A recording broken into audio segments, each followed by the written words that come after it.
जय Shri Krishna friends, welcome to Hari Mukund. आइए आज श्रीमद् भागवत पुराण का प्रथम स्कंद का 9वां अध्याय शुरू करते हैं। इसमें युधिष्ठिर आदि का भीष्म जी के पास जाना और भगवान श्री कृष्ण की स्तुति करते हुए भीष्म जी का प्राण त्याग करना इस विषय में बताया गया है। तो सूत जी कहते हैं शौनिक आदि ऋषियों से, इस प्रकार राजा युधिष्ठिर प्रजाद्रोह से भयभीत हो गए। फिर सब धर्मों का ज्ञान प्राप्त करने की इच्छा से उन्होंने कुरुक्षेत्र की यात्रा की, जहां भीष्म पितामह शरशैया पर पड़े हुए थे। शौनिकादि ऋषियों, उस समय उन सब भाइयों ने स्वर्ण जटित रथों पर, जिनमें अच्छे अच्छे घोड़े जुटे हुए थे, सवार होकर अपने भाई युधिष्ठिर का अनुगमन किया। उनके साथ व्यास, धौम्य आदि ब्राह्मण भी थे। अर्जुन के साथ भगवान श्री कृष्ण भी रथ पर चढ़कर चले। उन सब भाइयों के साथ महाराजा युधिष्ठिर की ऐसी शोभा हुई मानो यक्षों से घिरे हुए स्वयं कुबेर ही जा रहे हों। अपने अनुचरों और भगवान श्री कृष्ण के साथ वहां जाकर पांडवों ने देखा कि भीष्म पितामह स्वर्ग से गिरे हुए देवता के समान पृथ्वी पर पड़े हुए हैं। उन लोगों ने उन्हें प्रणाम किया। उसी समय भरतवंशियों के गौरव रूप भीष्म पितामह को देखने के लिए सभी ब्रह्म ऋषि, देव ऋषि और राज ऋषि वहां आए। पर्वत, नारद, धौम्य, भगवान, व्यास, भरद्वाज शिष्यों के साथ परशुराम जी, वशिष्ठ, इंद्रप्रमद, त्रित, असित, कक्षीवान, गौतम, अत्रि, विश्वामित्र आदि, शुकदेव आदि शुद्ध हृदय महात्मा गण एवं शिष्यों के सहित कश्यप, अंगिरा पुत्र बृहस्पति आदि मुनिगण भी वहां पधारे। भीष्म पितामह धर्म को और देश काल के विभाग को, कहाँ किस समय क्या करना चाहिए, इस बात को जानते थे। उन्होंने उन बड़भागी ऋषियों को सम्मिलित हुआ देखकर उनका यथा योग्य सत्कार किया। वे भगवान श्री कृष्ण का प्रभाव भी जानते थे, अतः उन्होंने अपनी लीला से मनुष्य का वेश धारण करके वहां बैठे हुए तथा जगदीश्वर के रूप में हृदय में विराजमान भगवान श्री कृष्ण की बाहर तथा भीतर दोनों जगह पूजा करी। पांडव बड़े विनय और प्रेम के साथ भीष्म पितामह के पास बैठ गए। उन्हें देखकर भीष्म पितामह की आंखें प्रेम के आंसुओं से भर गईं। उन्होंने उनसे कहा, यह बड़े कष्ट और अन्याय की बात है कि तुम लोगों को ब्राह्मण धर्म और भगवान के आश्रित रहने पर भी इतने कष्ट के साथ जीना पड़ा, जिसके तुम बिल्कुल भी योग्य नहीं थे। अतिरथी पांडु की मृत्यु के समय तुम्हारी अवस्था बहुत छोटी थी। उन दिनों तुम लोगों के लिए कुंती रानी को और साथ साथ तुम्हें भी बार बार बहुत से कष्ट झेलने पड़े। जिस प्रकार बादल वायु के वश में रहते हैं, वैसे ही लोकपालों के सहित सारा संसार काल भगवान के अधीन है। मैं समझता हूँ कि तुम लोगों के जीवन में ये जो अप्रिय घटनाएं घटित हुई हैं, वे सब उन्हीं की लीला है। नहीं तो जहाँ साक्षात धर्मपुत्र राजा युधिष्ठिर हों, गदाधारी भीम और धनुर्धारी अर्जुन रक्षा का काम कर रहे हों, गांडीव धनुष हो और स्वयं श्री कृष्ण हो, भला वहां भी विपत्ति की संभावना है। ये काल रूप श्री कृष्ण कब क्या करना चाहते हैं, इस बात को कभी कोई नहीं जानता। बड़े बड़े ज्ञानी भी इसे जानने की इच्छा करके मोहित हो जाते हैं। युधिष्ठिर, संसार की ये सब घटनाएं ईश्वर की इच्छा के अधीन है। उसी का अनुसरण करके तुम इस अनाथ प्रजा का पालन करो, क्योंकि अब तुम ही इसके स्वामी हो और इसे पालन करने में समर्थ हो। ये श्री कृष्ण साक्षात भगवान हैं। ये सब के आदि कारण और परम पुरुष नारायण हैं। अपनी माया से लोगों को मोहित करते हुए ये यदुवंशियों में छिपकर लीला कर रहे हैं। इनका प्रभाव अत्यंत गूढ़ एवं रहस्यमय है। युधिष्ठिर, उसे भगवान शंकर, देवर्षि नारद और स्वयं भगवान कपिल ही जानते हैं, जिन्हें तुम अपना ममेरा भाई, प्रिय मित्र और सबसे बड़ा हितु मानते हो तथा जिन्हें तुमने प्रेमवश अपना मंत्री, दूत और सारथी तक बनाने में संकोच नहीं किया, वो स्वयं परमात्मा हैं। इन स्वरमात्मा, समदर्शी, अद्वितीय, अहंकार रहित और निष्पाप परमात्मा में उन ऊंचे ऊंचे कार्यों के कारण कभी किसी प्रकार की विषमता नहीं होती। इस प्रकार सर्वत्र सम होने पर भी देखो तो सही, वे अपने अनन्य प्रेमी भक्तों पर कितनी कृपा करते हैं। यही कारण है कि ऐसे समय में, जबकि मैं अपने प्राणों का त्याग करने जा रहा हूँ, इन भगवान श्री कृष्ण ने मुझे साक्षात दर्शन दिया है। भगवत परायण योगी पुरुष भक्ति भाव से इनमें अपना मन लगाकर और वाणी से इनके नाम का कीर्तन करते हुए शरीर का त्याग करते हैं और कामनाओं से तथा कर्म के बंधन से छूट जाते हैं। वे ही देव देव भगवान अपने प्रसन्न हास्य और रक्त कमल के समान अरुण नेत्रों से, उल्लासित मुख वाले, चतुर्भुज रूप से, जिसका और लोगों को केवल ध्यान में दर्शन होता है, तब तक यहीं स्थित रहकर प्रतीक्षा करें जब तक मैं इस शरीर का त्याग न कर दूं। तो सूत जी कहते हैं, युधिष्ठिर ने उनकी यह बात सुनकर शरशैया पर सोए हुए भीष्म पितामह से बहुत से ऋषियों के सामने ही कई प्रकार के धर्मों के संबंध में अनेकों रहस्य पूछे। तब तत्ववेत्ता भीष्म पितामह ने वर्ण और आश्रम के अनुसार पुरुष के स्वाभाविक धर्म और वैराग्य तथा राग के कारण विभिन्न रूप से बतलाए हुए निवृत्ति और प्रवृत्ति रूप द्विविध धर्म, दान धर्म, राज धर्म, मोक्ष धर्म, स्त्री धर्म और भगवत धर्म, इन सब का अलग अलग संक्षेप और विस्तार से वर्णन किया। इनके साथ ही धर्म, अर्थ, काम और मोक्ष, इन चारों पुरुषार्थों का तथा इनकी प्राप्ति के साधनों का अनेकों उपाख्यान और इतिहास सुनाते हुए विभागशः वर्णन किया।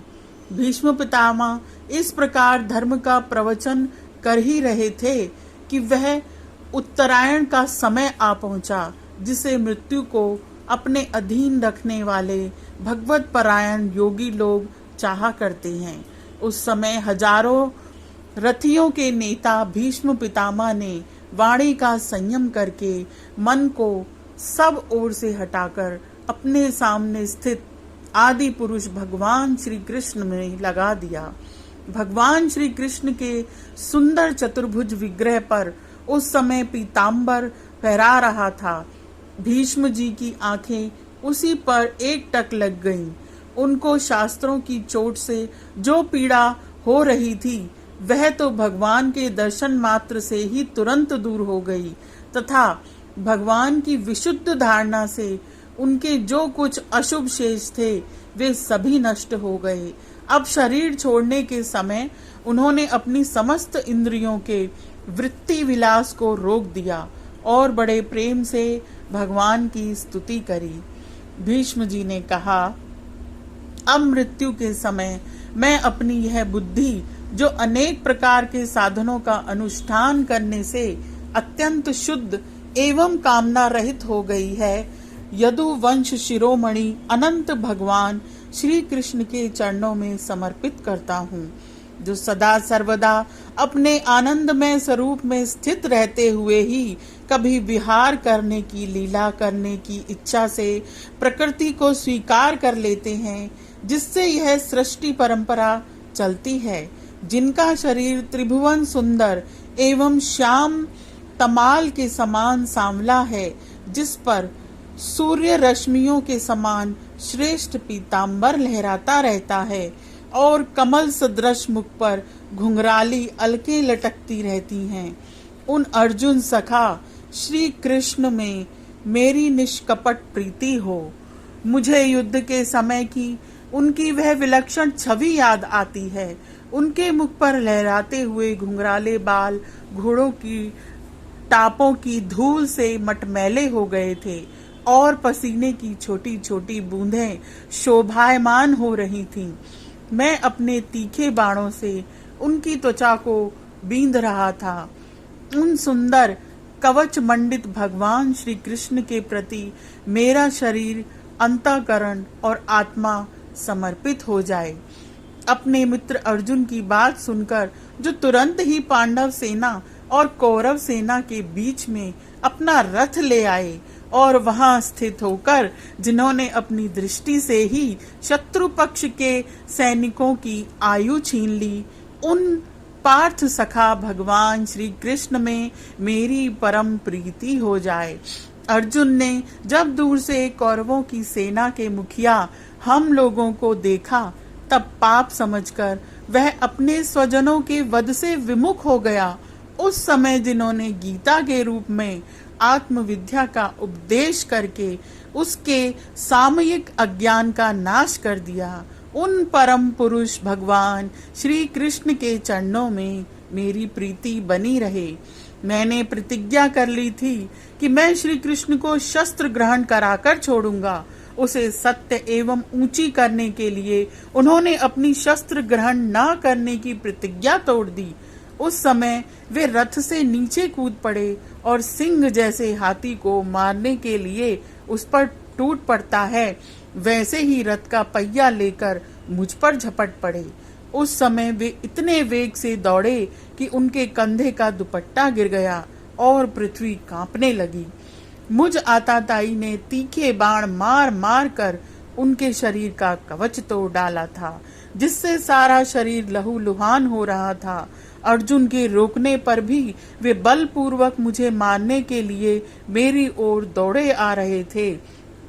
वे ही भगवान श्री कृष्ण जो ऐसा करते हुए भी मेरे प्रति अनुग्रह और भक्त वत्सलता से परिपूर्ण थे, मेरी एकमात्र गति हो, आश्रय हो। अर्जुन के रथ की रक्षा में सावधान जिन श्री कृष्ण के बाएं हाथ में घोड़ों की रास थी और दाहिने हाथ में चाबुक, इन दोनों की शोभा से उस समय जिनकी अपूर्व छवि बन गई थी, तथा महाभारत युद्ध में मरने वाले वीर जिनकी इस छवि का दर्शन करते रहने के कारण सारूप्य मोक्ष को प्राप्त हो गए, उन्हीं पार्थ सारथी भगवान श्री कृष्ण ने मुझ मरणासन की परम प्रीति हो, जिनकी लटकीली सुंदर चाल, हाव भाव युक्त चेष्टाएं और मधुर मुस्कान और प्रेम भरी चितवन से अत्यंत सम्मानित गोपियां रासलीला में उनके अंतर्धान हो जाने पर प्रेमोन्माद से मतवाली होकर जिनकी लीलाओं का अनुकरण करके तन्मय हो गई थी, उन्हीं भगवान श्री कृष्ण में मेरा परम प्रेम हो। जिस समय युधिष्ठिर का राजसू यज्ञ हो रहा था, मुनियों और बड़े बड़े राजाओं से भरी हुई सभा में सबसे पहले सबकी ओर से इन्हीं सबके दर्शनीय भगवान श्री कृष्ण की मेरी आंखों के सामने पूजा हुई थी। वे ही सबके आत्मा प्रभु आज इस मृत्यु के समय मेरे सामने खड़े हैं। जैसे एक ही सूर्य अनेक आंखों से अनेक रूप में दिखते हैं, वैसे ही अजन्मा भगवान श्री कृष्ण अपने ही द्वारा रचित अनेक शरीरधारियों के हृदय में अनेक रूप से जान पड़ते हैं। वास्तव में तो वे एक और सबके हृदय में विराजमान हैं ही। उन्हीं इन भगवान श्री कृष्ण को मैं भेद भ्रम से रहित होकर प्राप्त हो गया हूँ। सूत जी कहते हैं, इस प्रकार भीष्म पितामह ने मन, वाणी और दृष्टि की वृत्तियों से आत्म स्वरूप भगवान श्री कृष्ण में अपने आप को लीन कर दिया। उनके प्राण वहीं विलीन हो गए और वो शांत हो गए। उन्हें अनंत ब्रह्म में लीन जानकर सब लोग वैसे ही चुप हो गए, जैसे दिन के बीत जाने पर पक्षियों का शोर शांत हो जाता है। उस समय देवता और मनुष्य नगाड़े बजाने लगे। साधु स्वभाव के राजा उनकी प्रशंसा करने लगे और आकाश से पुष्पों की वर्षा होने लगी।